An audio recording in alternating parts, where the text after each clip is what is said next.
Might help if I remove that, right? Then you can see my face. Hi, everybody. For those of you that are new, my name is Jessica, also known as Jessica for Justice. I see a lot of familiar faces in my YouTube chat. Thank you guys for joining me today. We have a very special Sunday stream. You guys know I don't normally stream Sunday nights, but here we are because it's very important. You know that public safety is something that means a lot to me, and I've been working a lot in Harris County and Texas in general.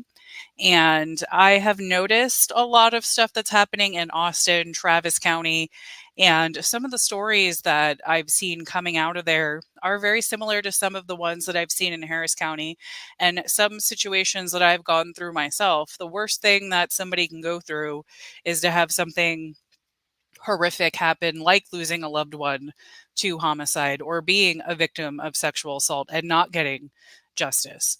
And I have videos coming directly out of families' mouths that have been victimized by the current system in Travis County. So that we're going to talk about today. So I do have a very special guest. I'm just going to do a quick little introduction of who we have here today. So I wrote a little summary, if you guys can read that I wrote in YouTube. So I have Daniel Betts here with me. He's going to be on the stage in just a second. He is the Travis County District Attorney candidate. He is running against the current district attorney. We'll be talking about some of the things that have happened and some of the families that have been impacted. Daniel is an experienced criminal defense attorney, a longtime Austin resident, and he is running on a platform prioritizing victims, expediting cases, and rebuilding trust between the district attorney's office and law enforcement, which, from what I've heard, has been a very big issue. So we're going to address some of these real life stories of the families let down by the current system, cases where violent offenders received minimal consequence. And for those of you that watch me every day, you know how angry I get when I see a very violent criminal that does not get held accountable. So, and I am sick. I'm sorry I sound sick. So I apologize. I don't normally sound like this, but I'm going to go ahead and bring Daniel on so we can go ahead and get started. Hello, Daniel. Thank you for joining me today. Hey, thanks for having me. I really appreciate it. I'm so happy that we could do this. The election is quickly coming up, so we definitely want to get this information out there. When I learned about you on Twitter and what was happening in Austin, I had connected to somebody else that's been impacted in Travis County. And then I started doing some more research and I saw some of your ads with some families impacted. But there's somebody else in the chat that I had connected with that has also been treated very poorly by the Travis County District Attorney's Office. I have Christina in the chat. I'm not sure if you're familiar with her. I think that you might know who she Byington, is. I would presume. Yes. So yes, you are familiar with her. So for those of you that don't know, Christina's family member, Anita Byington, with the same last name, was murdered in Austin in 1991. So this is a quote from her. A couple years ago, unbeknownst to us, DA Garza's office partnered with the Innocence Project of Texas in an effort to have her confessed, convicted murderer exonerated without notifying any of her surviving family. Through this process, we, the victim's family, have been treated apparently by Garza's office. We have been ignored, disrespected, and lied to repeatedly, while the DA's office has become a champion for a brutal killer. Garza's office suppressed all the overwhelming evidence from the original case showing guilt and embarked on a completely one sided and false presentation in favor of the killer. Despite repeated requests, DA Garza has refused to meet with me or even speak with me, and his office will no longer respond to emails or calls to any victim of violent crime in Travis County. Good luck to you if DA Garza is in the helm. Uh, so I connected with her before, like months and months and months ago, and learned about this. And to me, at the very least, the district attorney's office, somebody could respond, somebody could talk to her on that. I think that You that would is think. a, yeah, I think that that's a huge betrayal to the victim's family to at least not contact them. What a shock to find this out, that the district attorney's office is working with an organization to get somebody who has been convicted, where there is evidence, where there is a confession. Because this isn't like he's in because of one bad witness or something like that, where we Sure. have seen other cases where they should be exonerated. So she is in And the chat. So everybody say hello to her, be nice to her. But that is her story. And that is just one of many, many, many families that have been impacted by Travis County District Attorney's Office. So is by you seeing what's happening in Travis County, is that what made you decide to run for District Attorney's Office? yeah, I think so, definitely. You know, in the past 4 years since Mr. Garza took office, I looked at my docket. The cases that I handle become much, much more serious in nature. It wasn't because I was going out and seeking those cases. It's that the police are strapped for resources and time, and those are the cases that they're devoting time to. And you know, there's this false narrative on one side of the aisle that crime is down. And it's just so manifestly clear to me as a player in the system that that's not the case. And I don't think anybody would say that the reporting of crime is up. And it's also not magically just exactly the same when we have these resources that are down. And the thought experiment that I, run with people, as I say, that Austin, is how many times can you think of in the last 4 years where you've seen something where you're like, that needs to be reported, but then you go in back of your mind and you say, the police don't have time to deal with that. And that's happening across the city. And so, so that's one part of the equation with respect to statistics. But then statistics was one of the things that really drove me into the race in the first place. And when you're a district attorney, you have to be so careful about the way that you're attacking and approaching something. And one of the reasons that I think my opponent, Jose Garza, is so feckless is because of his complete lack of experience in criminal law at all, in defense or prosecution. And so you swear an oath to do justice. And that means that you don't look at your statistics and say, oh, wow, how great we are. But that's what he was doing. And so he came up with this completely specious statistic that said they had a 92% conviction rate on violent crime. And there's this reporter locally, Dalton Huey, who I think is great and is doing a lot of good work in this space, who dug into the statistics and said, where on earth are you getting that? And I was looking at my docket too and saying, well, that doesn't reflect my experience, because I can't recall the last time that I had any of my clients convicted of a violent crime. It's great for my clients and as a defense attorney, but it's completely out of step with what he was saying the reality was. And so first off, there's the problem of using that statistic as your guidepost.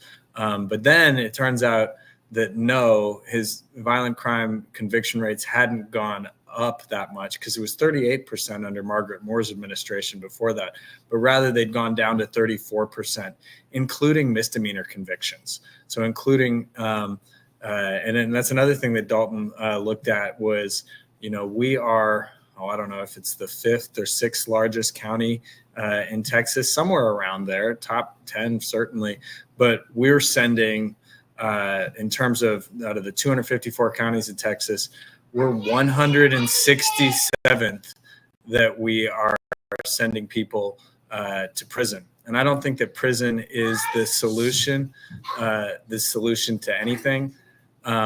Most of the time, for most cases. I'm sorry, my 4-year-old's yelling in the background there. Oh, that's fine. My cat just demanded attention too, so you might see her up in here again too, so that's fine. Gotcha. So let me say that again correctly. I don't think that prison is the solution to everything, but it needs to be on the table. And we were taking it off the table.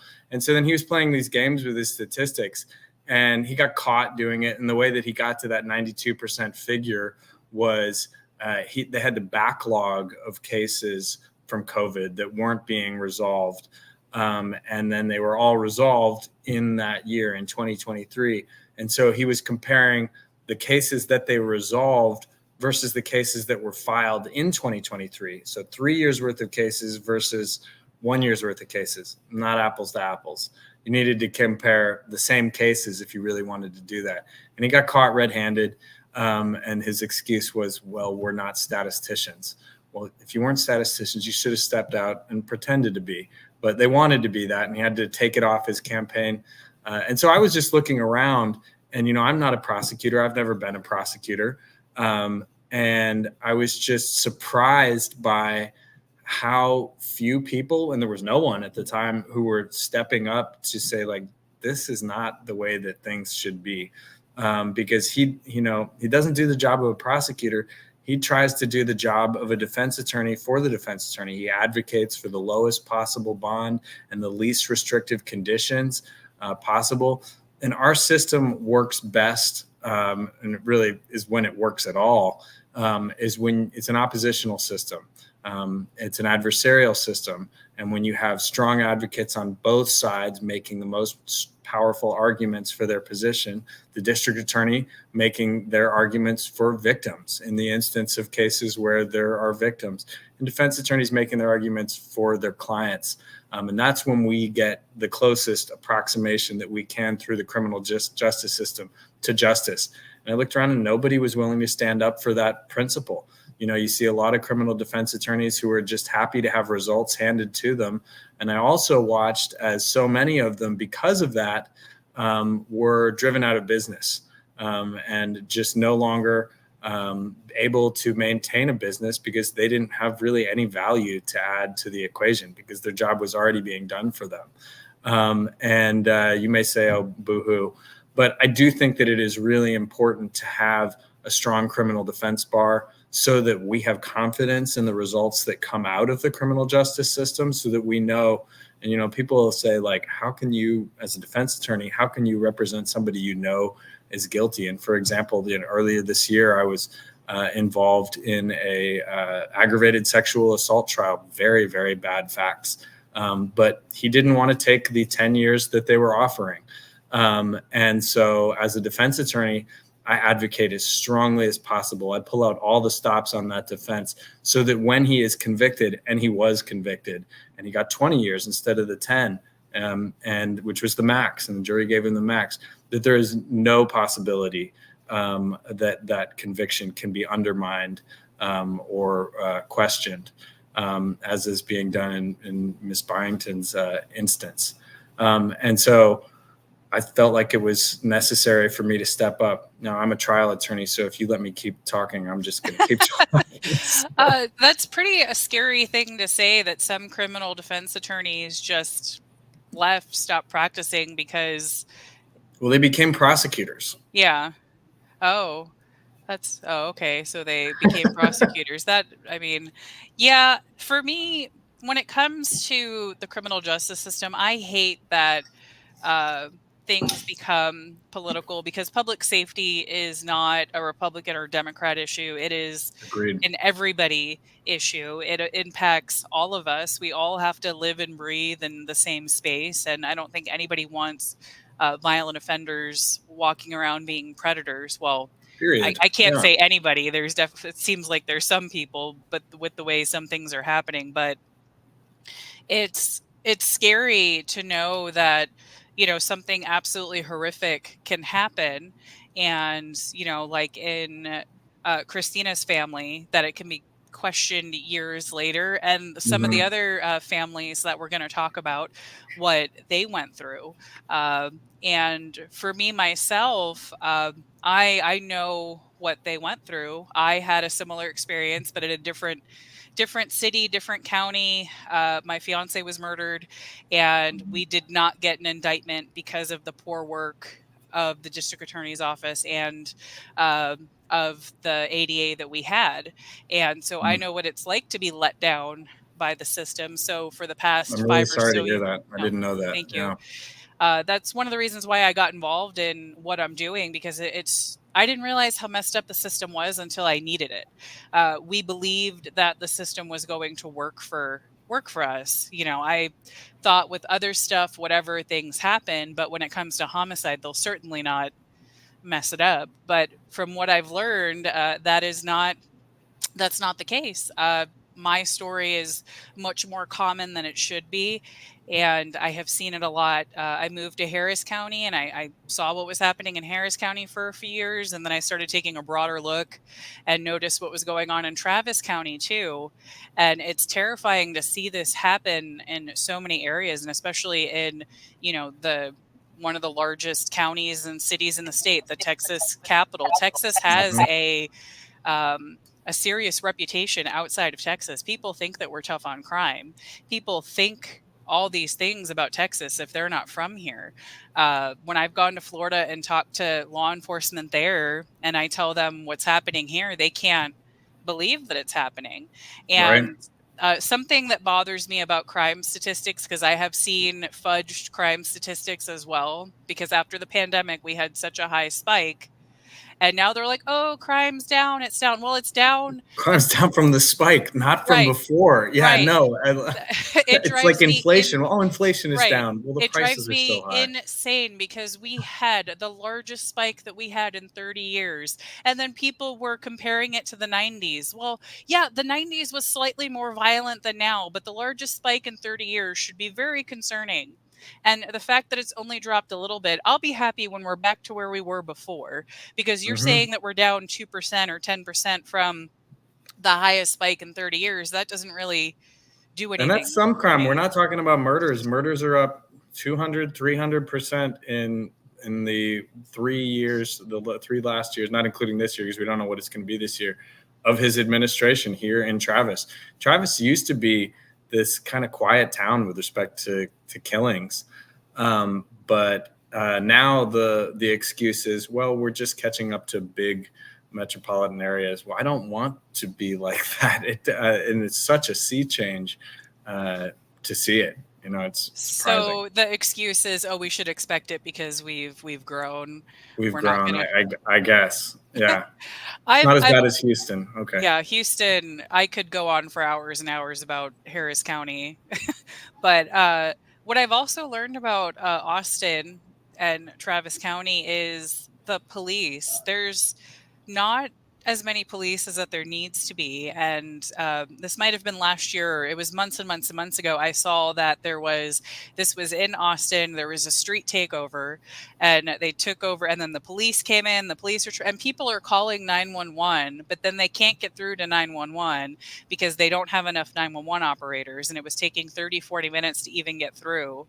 And Yeah. then the police couldn't even. So it's kind of like this trifecta problem that Travis County has. You don't even have enough 911 operators, there are not enough police, and then you have a It's a justice breakdown in system. all the links of the criminal justice system because I talk about that too. It's so important that there are tight connections between victims to the police and then those police to the district attorney to the defense attorneys, and Mhm. then the defense attorney to their clients, the defendants, so that everybody knows that accountability is going to be enforced along that chain.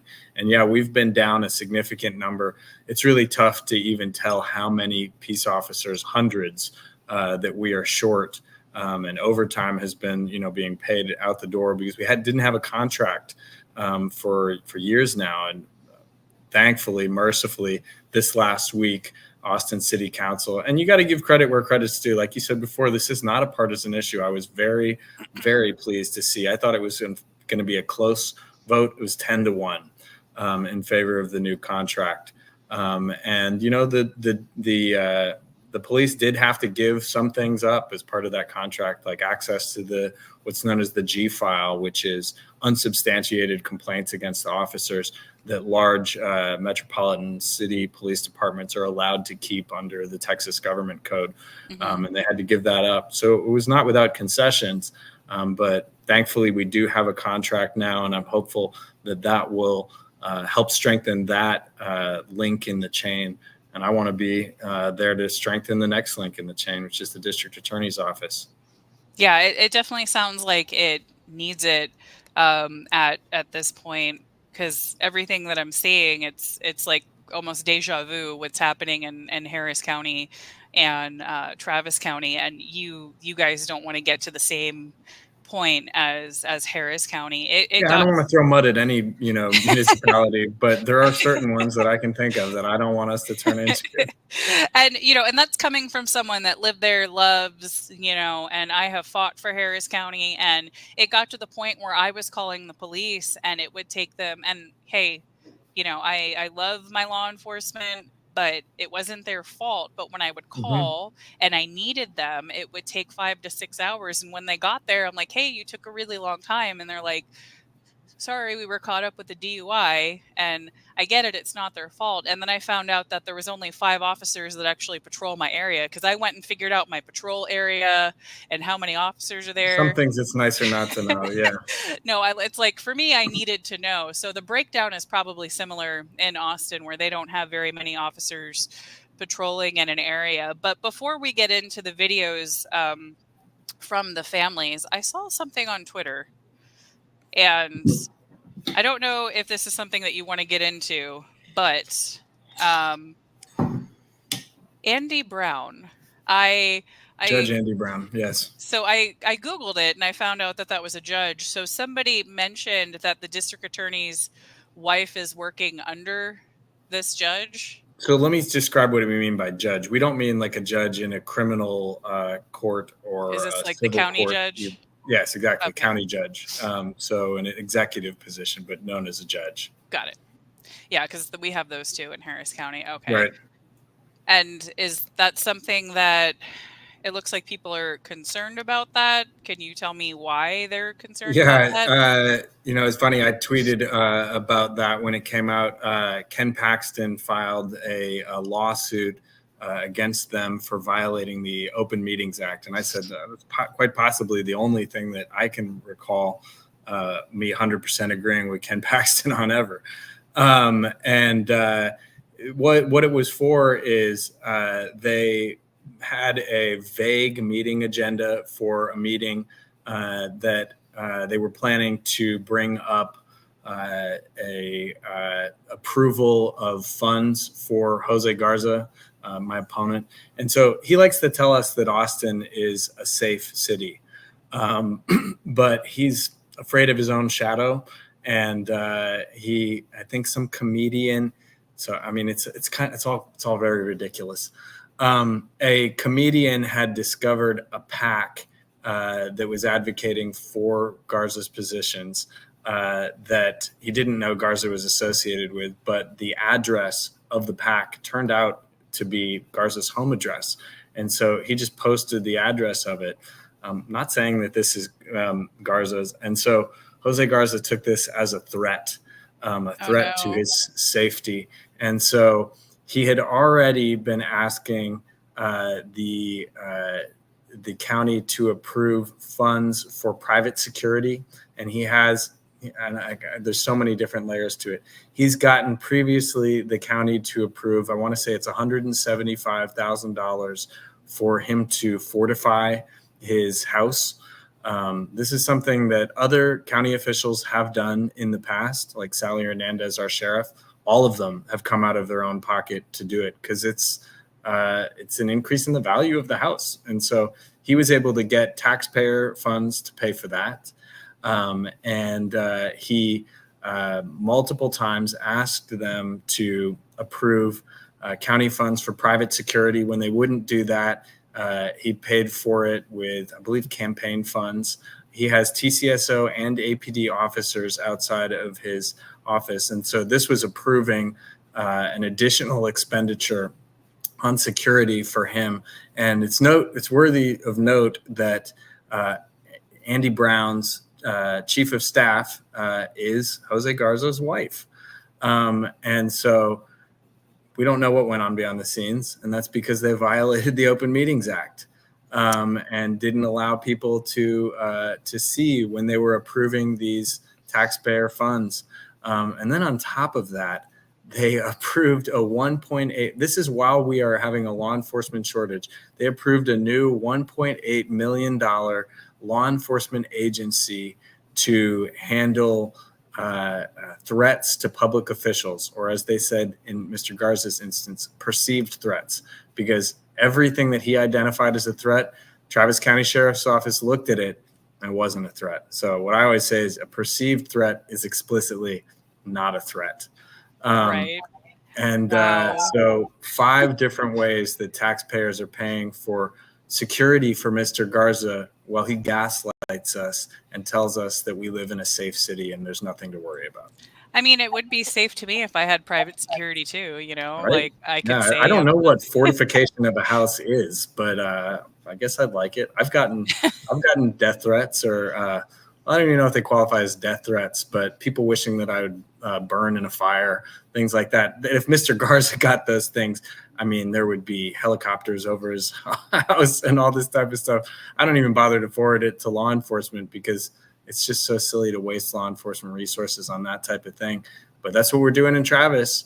We're looking over the shoulder of a very scared man who supposedly is a leader and is in the job of leading the most powerful prosecuting agency in the county. And it's scary because he keeps saying it's safe, it's safe, it's safe, but he needs to fortify his house. He needs the private security. I even moved out of the area that I was in where it took so many hours for the police to come and all that stuff because I didn't feel safe. And now I'm in an area where I feel safer. And like the Yeah. closest thing I have to fortifying my house is my large dog. Uh, Well, that wouldn't cost 175,000 most of the time. Maybe that's what no, we needed. and I have, security cameras and all that kind of stuff, but I still don't feel like fully safe. I don't Mm-hmm. know how well, I guess he can because he knows that he has people out there protecting him and his family, and the most of us don't have that. Um that's yeah, I would it definitely sounds fishy to me, and I would want to know what went on in that meeting and all that stuff. It I don't want to get into stuff in Harris County, but I'm getting deja vu with a Right. certain official in Harris County too, but I won't get into that right now. But they could be best friends. I It can't imagine sounds who like. you're referring to. All right, so I have a few videos that I want to share with everybody. These are 3 different families. So what I'm going to do is I'm going to play each video, and then we can discuss a little bit about Yeah, for sure. uh, these cases and the families. And as I do every stream, y'all, you know that the subject matter that we discuss may not be easy for everyone to hear. We do talk about sexual assault, rape, homicide, and things of that nature. So just fair warning, we will be discussing more of those kinds of things. All right, so let me open this and get to the first one. And alrighty, I don't need it that big. Go back. Okay, I have the video. What is that? Oh, that's the wrong. Here we go. All right, we're getting there. Window. Here we go. Okay, so this is going to be the first ad. Hopefully I hope there's audio because the last time I did this, it had trouble with audio. If not, I can pull it from Twitter. So we'll see. Let me turn this up just to be safe. Oh, that is not what I wanted to play. Sorry, guys. Okay. All right, let me try this and make sure it works.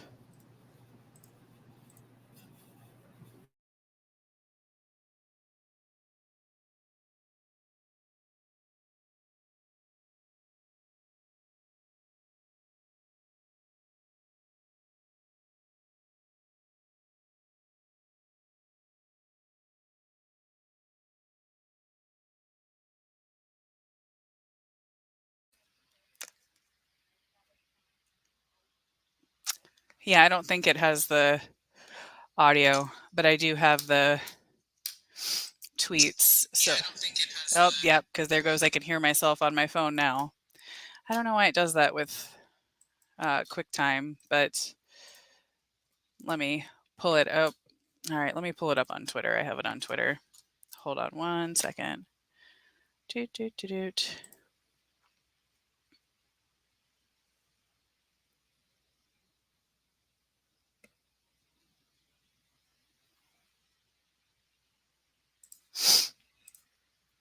Because I saved it.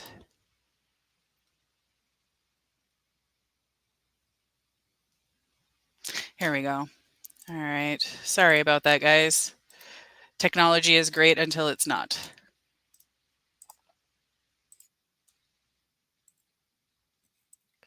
Okay. All right. So I'm going to do it in the same order.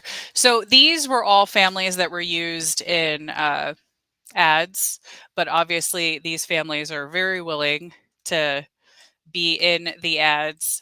Something that really bothers me with politics is sometimes politicians accuse people like me being wooed by politicians like we don't know what we're doing.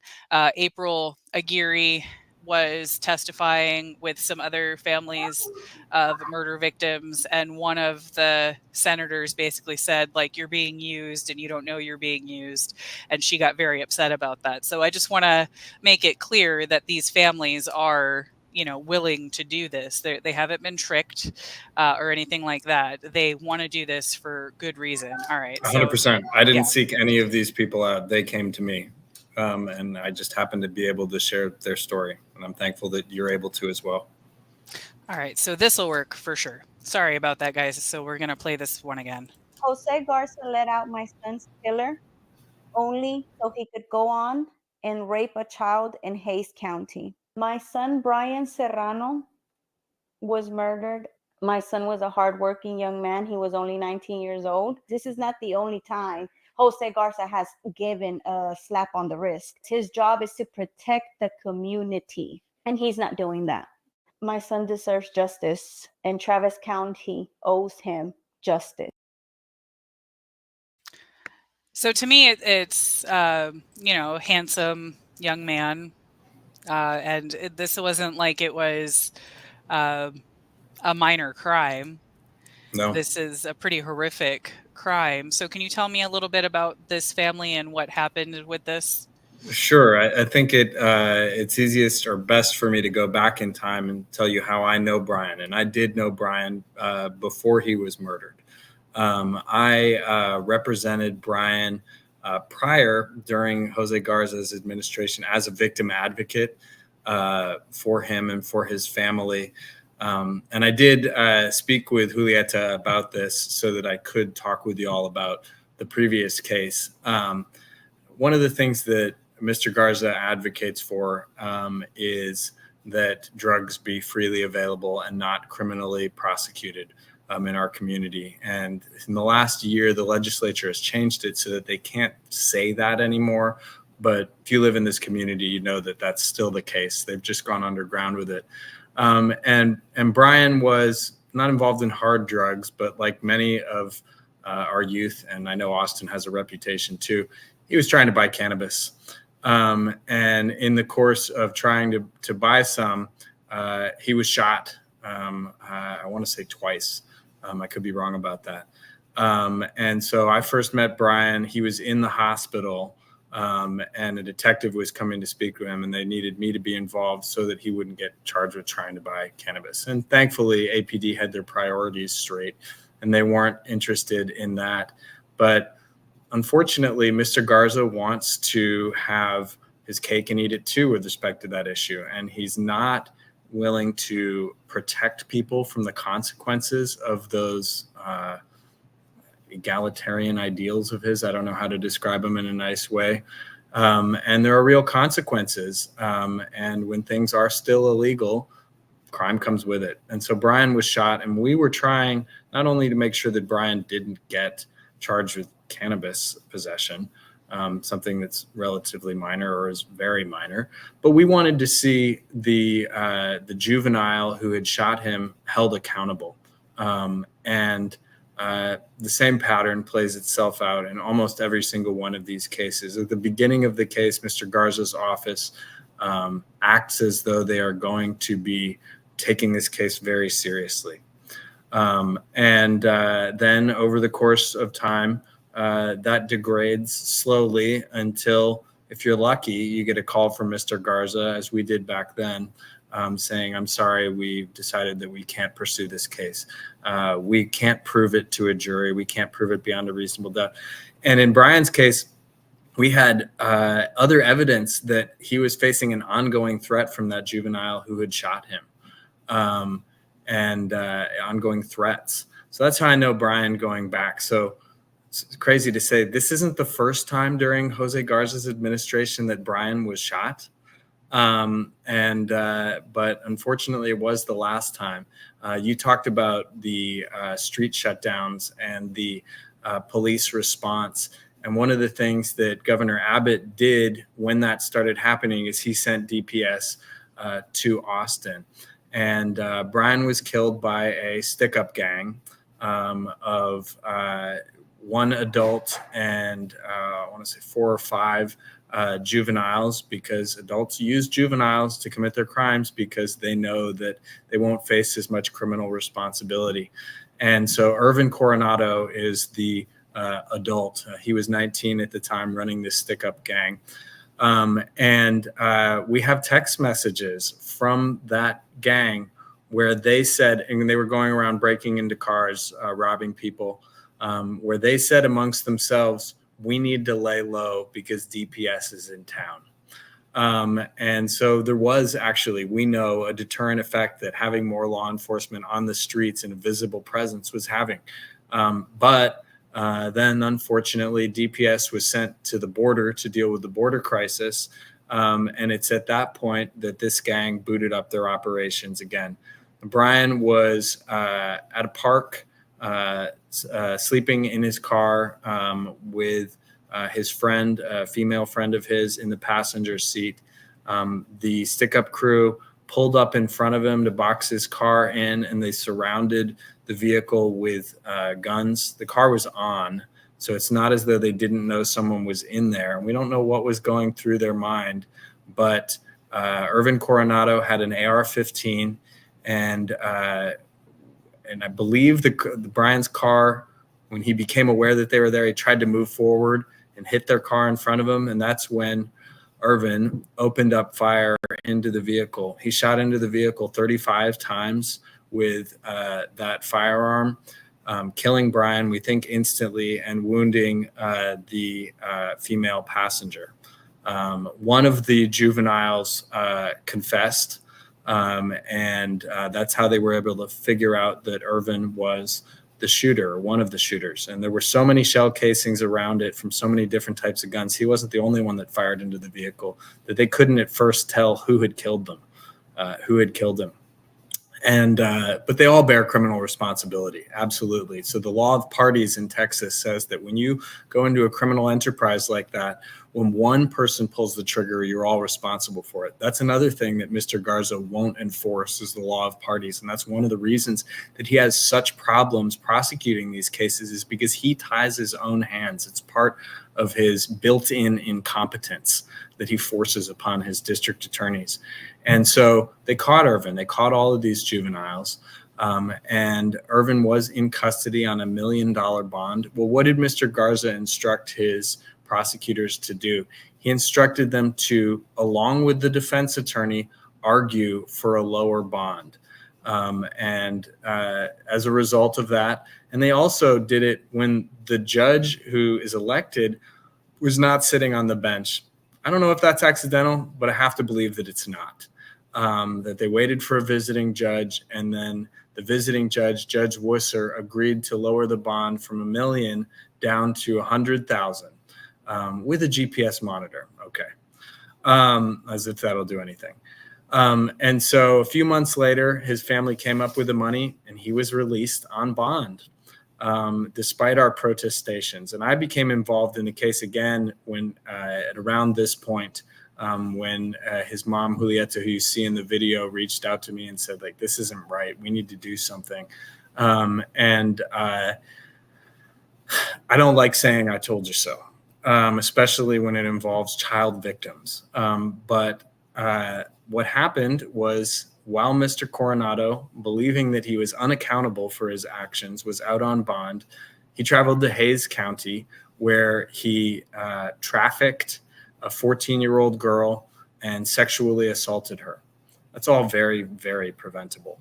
And thankfully, at that point, he was taken back into custody by Hays. Now, Travis did increase his bond, so he's being held on that too. But another way to say that, he's getting credit on it. And the case is not over yet, and that's why she says that they deserve justice. So this is an opportunity for everybody who's hearing this to agitate, to make sure that the DA's office knows that we see them and we know what they're doing and we know what they're not doing. But I am sadly but thoroughly confident that Hays County is going to give him a more serious prison sentence than Travis County is for murdering someone, and not murdering someone in the course of a drug transaction, not murdering someone in the course of a robbery gone. I mean, it is a robbery gone wrong, but it's just a straight up murder. There's no nice way to say it. He just killed him and tried to kill the other girl as well. And that's another thing that, I don't like the death penalty, but if he had killed both of them, Mr. Garza wouldn't put the death penalty on the table either. He takes everything off the table and ties his own hands in so many different ways, so that criminals know there's just really no consequence. I don't think there's any. It's not surprising to me that when Shane James killed his two parents in Bexar County, that he came up to Travis to continue his spree here, because we have a DA here who won't do anything about it. If you kill 2, 3, 4 people, it's all the same as if you killed one. So once you kill one, it's just off to the races. And it's tragic isn't even a sufficient of a word. So that's Brian's story, and that's where we're at right now. That's like it. What you're describing to me is like something that I picture in like a mafia movie. That's not something that you think about in real life with such, on a our young streets. person. Yeah. Right here, yeah. And him making them aware, hey, my life is still at risk. My life is still at risk. This person, shot me. They're still a threat, and they weren't listening. Texting threats. Yeah. I mean, like, not still a threat, but texting actual threats. I mean, it's crazy. Yeah. Because it's and people wonder why you see in the news more and more often that people are defending themselves. I was going to bring that up as well. Yeah, yep. You have to defend yourself. You have no choice, because the cops aren't going to come. Way more on our streets, and it's really not. It's. I mean, I'm all for people arming themselves, and being able to arm themselves. I mean. And, I have a license to carry myself, as a defense attorney, it's important. But I really wish we lived in a city where people didn't feel the need to, and didn't manifestly have the need to do that. But I totally get it. I don't blame them one iota, because that's where we are right now. We're not that sleepy little town that we used to be.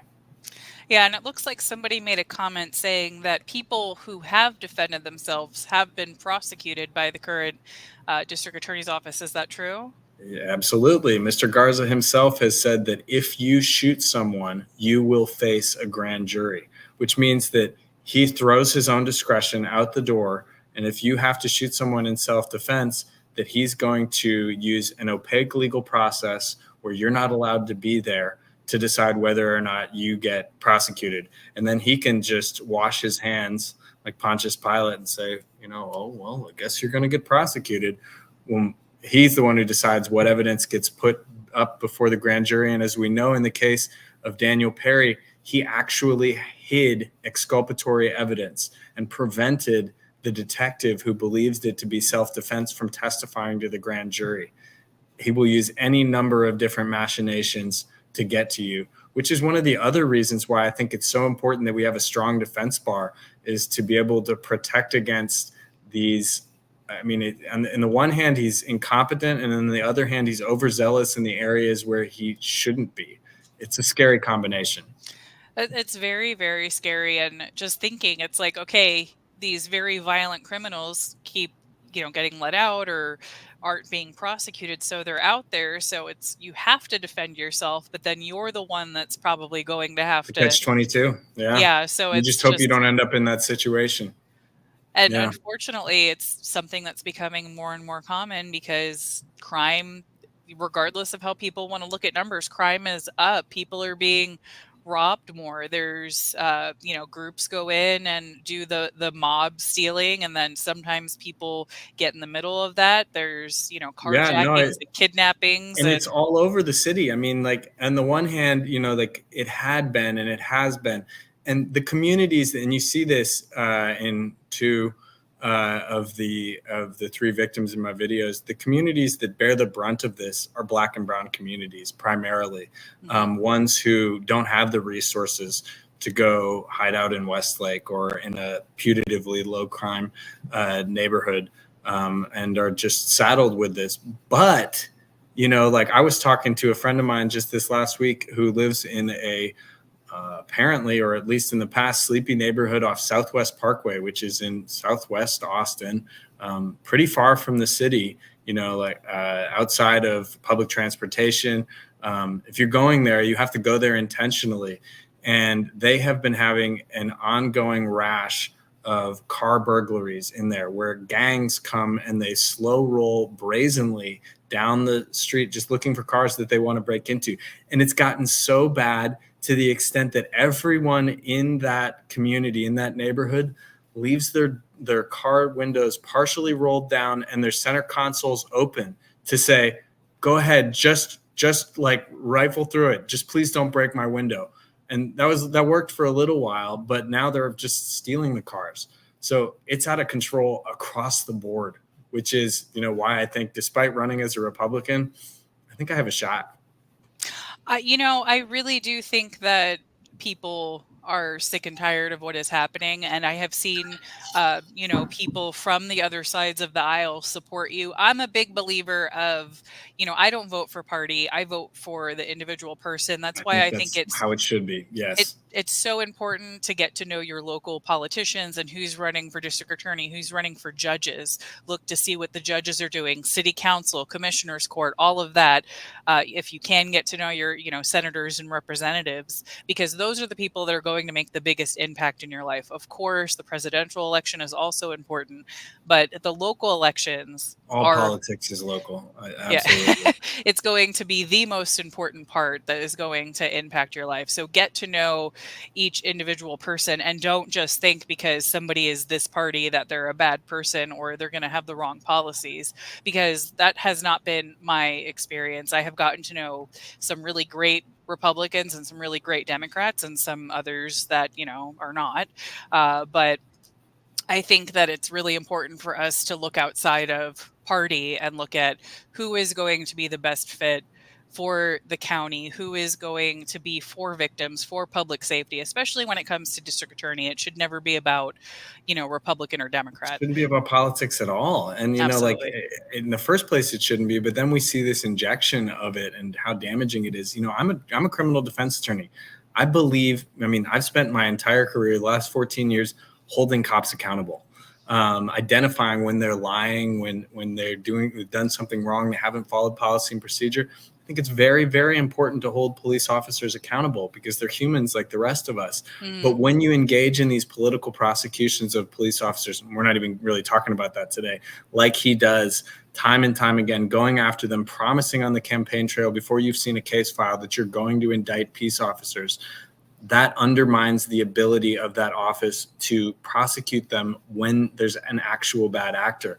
Because a defense attorney can just say, it's just another political prosecution.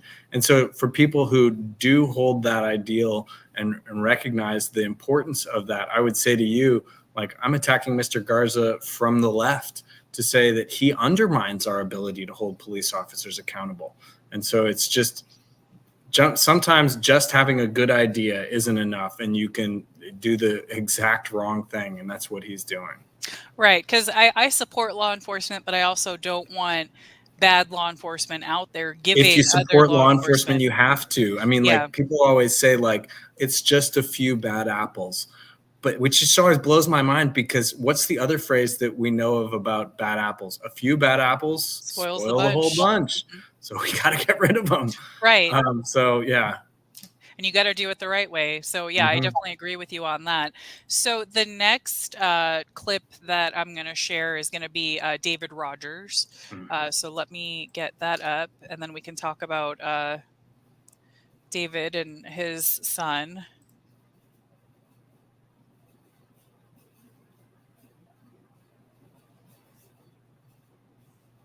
My son was killed or shot in the back by 4 individuals. Jose Garza dropped the ball and let the killers go and didn't prosecute them. And on top of that, he reduced their bonds so they can get out of jail. These 4 people stole my heart. They stole my family. And Jose Garza blew me off. Garza must go. My son. I just want to give him a hug. Like I know, it breaks my heart every time I watch that. And that, I was there when we were filming it, and the parts that you see there are the least raw parts of that interview. There were parts of it that I couldn't publish, because of the things that he said about Mr. Garza, I feel for him so much, and he's so indicative of what happens when you're a victim. And one of the other reasons that I think so many victims don't come forward in Travis County is we know that you've already been a victim when you first become a victim of a crime. And what some may be savvy enough to know is that you will be a victim again, a second time, when you choose to go through the court process, because it's not a process that is oriented towards victims. It is a process that is oriented towards the rights of the defendant. You'll be subject to cross-examination. You'll be subject to a lot of things, including the weight, the uncertainty of not knowing the result, all of that. But then to have on top of that someone who is advocating for your son's killer, who is supposed to be in the position of doing the exact opposite, is just such an immense betrayal that you can see how it's broken David apart at his core. And it's just so heartbreaking to see. And yeah, I just want to give him a hug. He didn't want me to give him a hug. I did offer. And so I just shook his hand and told him that I'd continue to pray for him and his family. And it's really a shame that they didn't catch the killer at first. And I don't, I used Irvin Coronado's name. I think he's such a reprehensible individual, but I don't, for the most part, like to use the defendants' names. I think it's, especially in a murder case, it's really a shame that those cases are styled, state of Texas versus so-and-so, because that person has just become anonymized and lost. And his son, you can see that even now, 5 years almost later, his son is still very much alive, and you see that shrine that he has in his house, and he invited me into his house to show me that. They had the killer in custody, and they chose to not prosecute it. I wasn't representing him, and I've never represented him in the same way that I represented Brian. So I don't have as many of the facts at my disposal. But I think, David's story is just to see how broken a victim becomes when they go up against Jose Garza and his failed policies, his failure to have the willingness. I mean, what do we talk about? What is in a trial? I don't know if we really think about the words that things are, but a trial doesn't mean you're going to get the conviction. Mm-hmm. It's not guaranteed. It's not called a guarantee. It's called a trial. So What does that mean? It means that you have to try. You have to have the courage to say, yeah, we might lose, but we're going to try for you. And so many times, time and time again, his office refuses to even try. And it's heartbreaking. It is, and to me, it's such a slap in the face because it's not a minor crime. This is somebody's life lost, future grandchildren lost, every future possibility that his dad had in his mind of his son Shot is in the lost. back too. Yeah, It's not like there's no excuse for shooting someone in the back. right. There's not like that's really almost all you need to know. But again, his failure to be willing to prosecute using the law of parties too. So to say, oh, well, if you get together with a couple of different people and murder someone and introduce the question of who was the shooter, well, then we're not going to prosecute you. It's insane. That is insane, and that's really, to me, that's just sending a message to, okay, if you kill somebody, just make sure Make to sure do it you do it as a in gang. groups and have some juveniles mixed in too. Yep. Because that is Absolutely. the secret sauce right there to getting away with murder in Travis County, apparently. Now Apparently. the next one, even though this one isn't murder, this one really, I don't know if it's because I'm a woman You don't or even know all the details. like, Just wait till I tell you the details. guys, the next one is going to be really upsetting, so I'm just warning you. Um, this when I saw this one, and then what I'm gonna stop talking and just play it because it speaks for itself.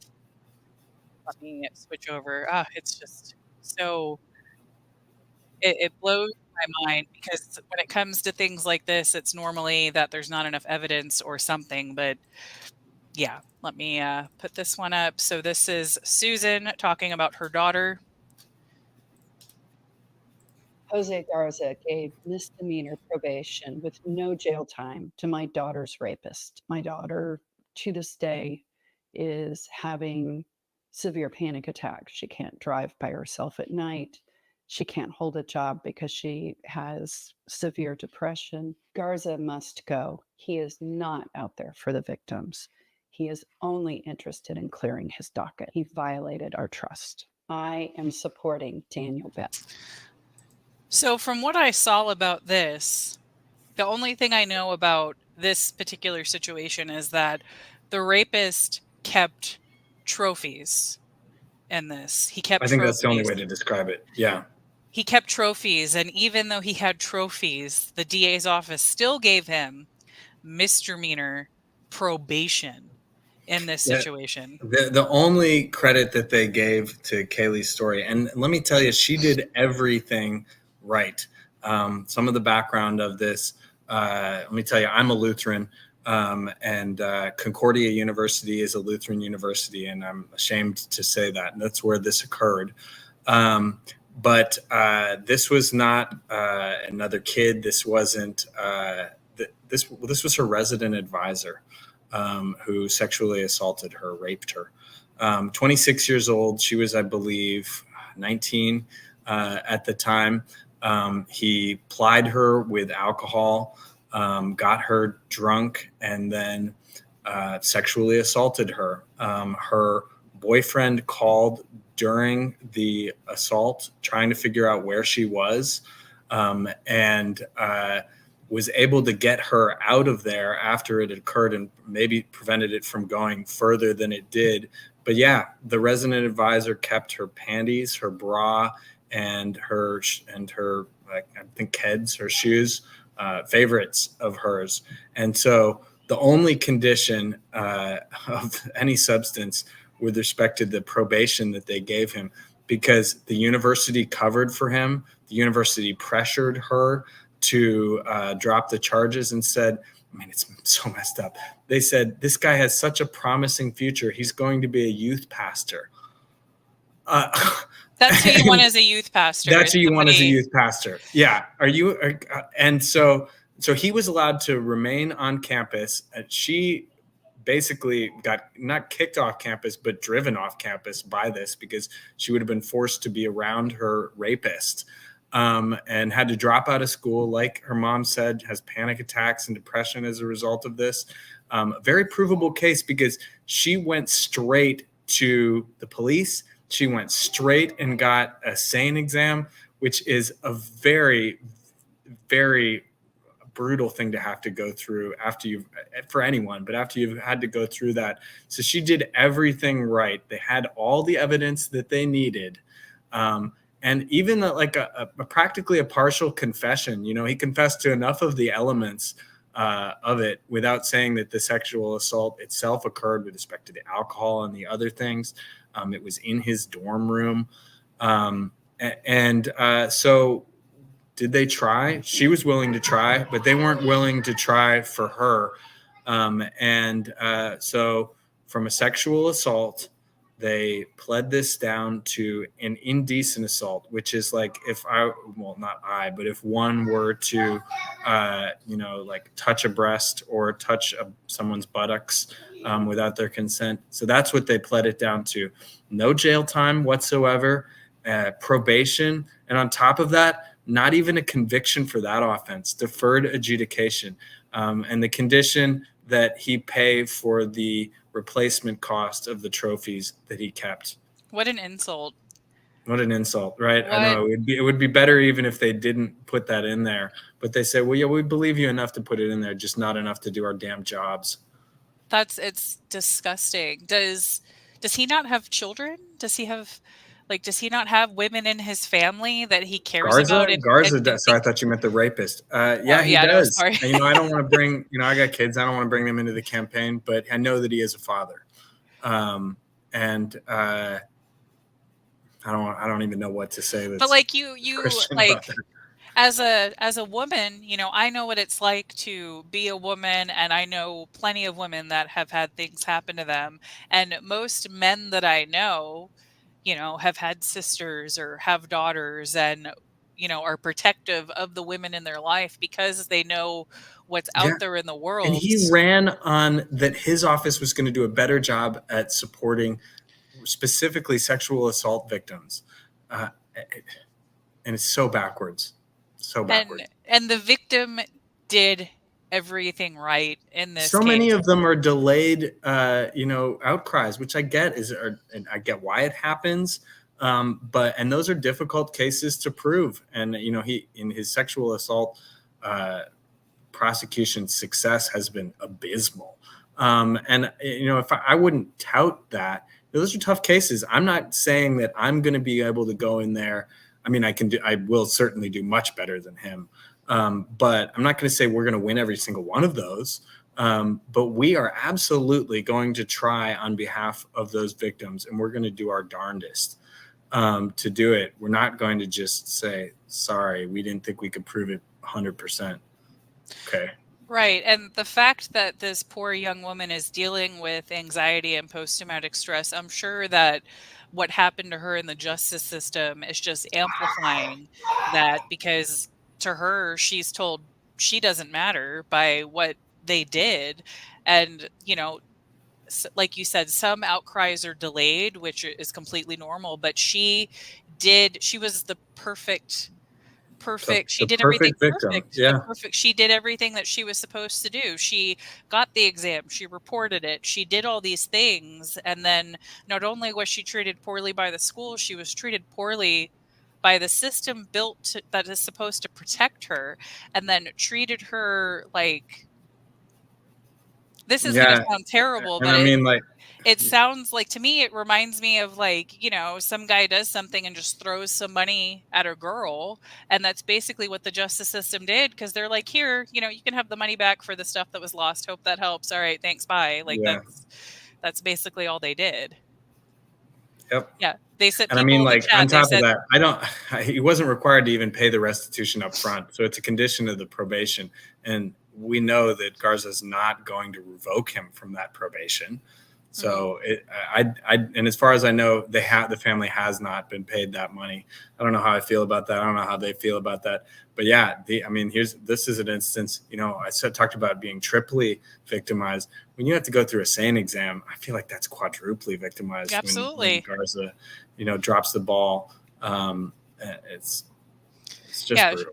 She was violated multiple times and violated trying to get justice, and then he doesn't even try. He didn't try. That's what really gets me, is when Like, I understand the justice system isn't going to be perfect. You can't always get justice, but when you don't even try, you're telling these families that they don't matter. Like the murder victims' families, this victim, it's I could go off on a rant for probably a few hours on things that, it does to people, how upset it makes me, because it makes my blood boil that victims are treated this way. There's the fact that they're brave enough to speak out and tell their story. They're very brave. They're survivors. They're sharing their pain to try to bring change.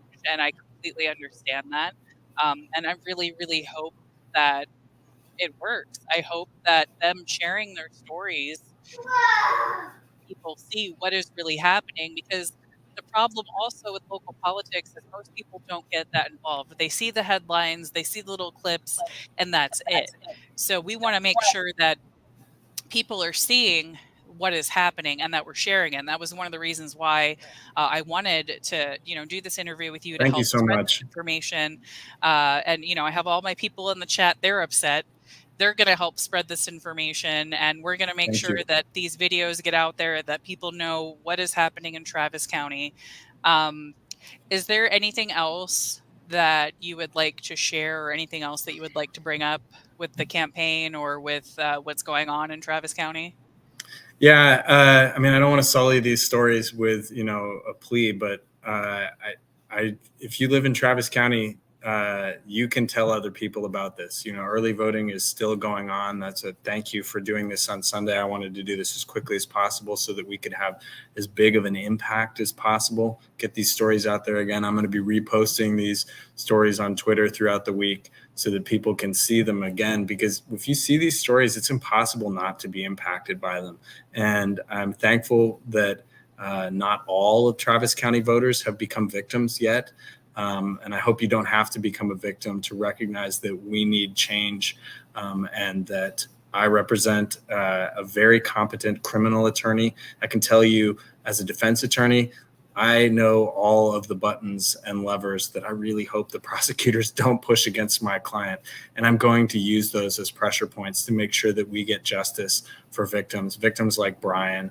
I'm hopeful that that case remains pending when I become district attorney, so that we can make sure that that case gets justice, and let's make sure that we don't have this many victims, because deterrence is real, and we need to send a message to criminals that the open season that has been Jose Garza's administration is over.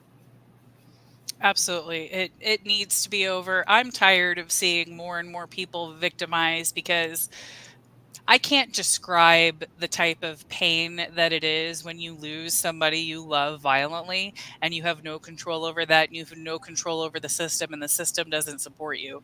I think that the father that you interviewed for the ad in that clip, you can see David, the yeah. pain. You can see the pain in his face. But that pain that you see is just a very small sliver of what it actually is and what people have to live with every day. So if there's anything that I can do to prevent anyone else experiencing that pain or feeling that pain, I want to help as much as possible. So I'm not in Travis County, but I'm not super far. So if there's anything I Well, can do this to is the help, modern version of screaming it from the rooftops. So yes, thank you. yeah. If there's anything I can do to help any of those families, we'll be in touch more. I have some other stuff I want to share with you.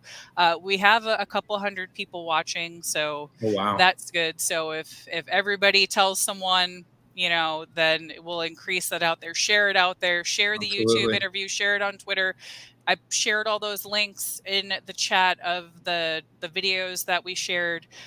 Thank you so much for joining me tonight. This was a great conversation. I hate that this is a conversation that we had to have, but I'm very thankful that you were able to come on here so quickly. Yeah. I appreciate so many of you joining me on a last minute stream on a Sunday. Lots of you guys here today. I very much appreciate you. I know it's not the normal time. I'll be back tomorrow morning and we'll discuss some more of this. I'll be back 6 a.m. Central, 7 a.m. Eastern, and I'll be sharing this stuff on my Twitter, and Daniel will definitely be more in touch. And I will see you guys again soon. I love you all, and I'll see you soon. Bye. Thanks again. Bye. Thank you.